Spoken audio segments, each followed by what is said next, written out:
ये कर्म है देवीदास बाबा का, वरना मुझमें तो कोई बात नहीं।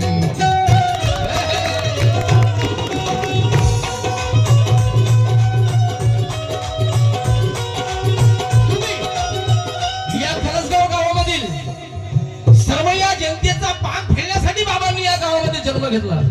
बरेचसे गाव आहेत आजूबाजूला, धामणगाव आहे, धामणगाव का बरं जन्म नाही घेतला? पण या गावामध्ये काही पापी लोक असतील, प्रत्येक गावामध्ये असतात, म्हणून त्या लोकांचा उद्धार करण्यासाठी मी असं म्हणणार नाही की पुरसगाव पापी आहे, पण दाल में कुछ काला होता है, बरोबर आहे ना? कितने लोग मानती इस बात को, बरोबर आहे ना? क्योंकि या गावाचं पान फेडण्यासाठी अनाथाचा नाथ होऊन या,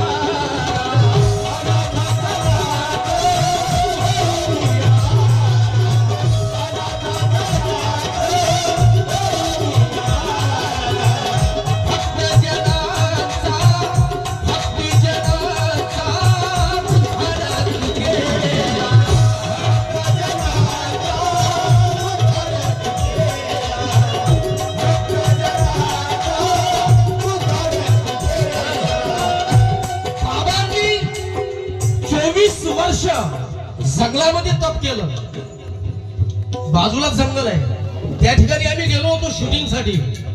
किती भयानक जंगल आहे एकदम, म्हणजे त्या ठिकाणी 5 मिनिट सुद्धा व्यक्ती उभा राहू शकत नाही। तर बाबा 24 वर्ष त्या जंगलामध्ये राहिले, किती मोठा त्याग असेल, कारण अनाथाचा नाथ होऊन याला गोरी